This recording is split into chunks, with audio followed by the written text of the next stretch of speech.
तोंगान Facebook account थागनरप post खरा मैम शेयर तौजगे अहब पोस्ट नुमित निनी हुमनी की मनुंग सीएम बिरेन जिरीबामदा लाकनी मई थदokhraba yumsing saduna masa masagi mayumda hnjinhangani haina CM Biren खुंजासिंगदा फोंदोरखरे अतोपा पोस्ट अमदा रोबिन मंगाम खैराकपमदगी लखटजगे एमपीएएट अमदी इचिरिनाव सिंगदा पुनिंग थौगत पीबगुम जिरीबामदा चंख्रिबा थौना फरबा स्टेट सीडीओ सिंगदसु थौना हापियो पुनिंग थौगत पियो इरेजा ngaktani लानगम फिराल पाइदुना येंगनाबा कुकी तुमना हाटपा ngamba ओइरो हाइना मंगोल पिबियु हाइना महांगना शेयर तौरगले मथंगी अपडेट सिसु रोबिन मंगांगना थागलकपा पोस्ट अमखक शेयर तौजगे पिखरबा डिस्ट्रिक्ट मंगा खसिदनी उंगगा लैसिलगा मनुंगसिदा अखोय मसेल हुनरिबा करेमनरिबा मयामसी डिस्ट्रिक्ट मंगा की हेडक्वार्टर इंक्लूडिंग इम्फाल यौसिलो मधु यौसिलकपने अइना ngairiसे मतमदुदा करेमनदुना लैबा मिवांगांगदुना लैबा फाउदी फाउदना अफाउ सारगा लैनरी सिंगसे सुमाइना लैथोकपा याबरे येंगे हाइना महाकना शेयर तौरगले अतोपा पोस्ट अमा सिसु रोबिन मंगांग खैराकपमना थागलकपा पोस्ट अमा खगनी रोबिन मंगांगना थागलकपा पोस्ट गात शेयर तौवे हाइदुना मयामना खनबिदनबा निसिंगजरी महाकना थागलकपा पोस्टिंग असि मयामदा पुनिंग लौसिंग ओइबा याबा सेक्शनबा याबा पोस्ट खरा यावबगी अइना शेयर तौजबनी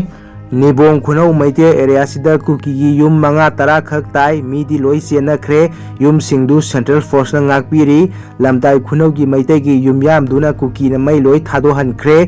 हौजिक अमुक मैते लाइकाई मोरबुंग कुकी ना क्वेश्चन खरे इम्फाल लोमदा लाकपसु यादा कसारोमदा चटके हाइरसु हाउकी पुंजीदा कुकी ना बंकर दा रेडी दा खुलाई खिल्लगा लैखरे जिरीबाम अमदी सिचर की पैसेंजर गाड़ी खुदिंगमक हौजिक मैते यावबा हाइदना कन्ना चेक तौरी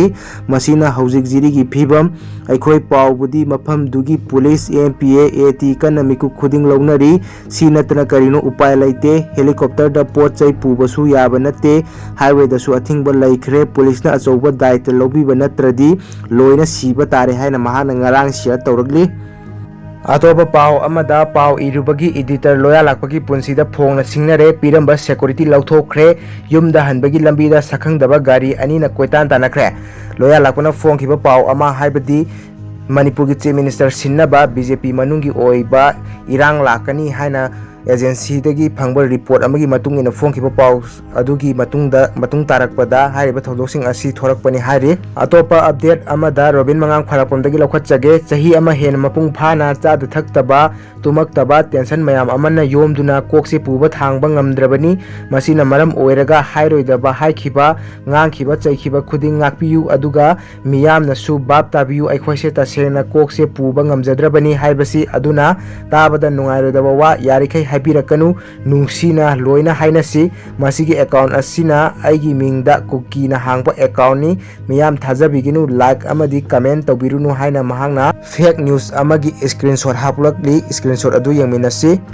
स्क्रीनशॉट की फोटो अदुदा असुमना इरी जिरी मैतैना मैतै मचा सोइबम सरत कौबा अमा हाले हाय एटी नोइबु हौजिक फावबा करी तौरिगे नथिबोंग चानी त खंगब्रो मी सिबा यावरिदु अमुक्ता सोप तौ मी मंगा ककलगा हालिबा मैतै मचादु लोइसिल्लो हाइना खोइगी मैतै मसेन हानबगी मोंगदा मैतै सारगा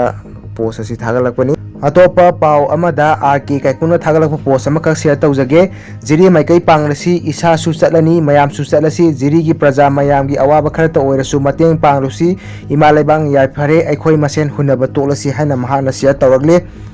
अतोपा पाव अमदा सुनील कुमार तखेलमना थागलकपा पोस्ट अमका शेयर तौजगे यूनिफाइड कमांड की चेयरमैन दगी लौथोक पिरकलबा सीएम एन बिरेना सिक्योरिटी की मतंग दा हाइबा वाफम अमता मारी लेनबा सिंगना ताबीद्रे हाइरे ngasigiди mata asida video si losinjarage channel atopa haibadi viral news manipur hairiba channel adu da changbiduna atopa video sing yengbiu haina ningsingjari channel adugi description link da hapsage channel adu da akhoi viral oriba news sing update tawbani madu da changbiraga subscribe tawraga video sing adu yengbiu amasung support tawbiu haijari thank you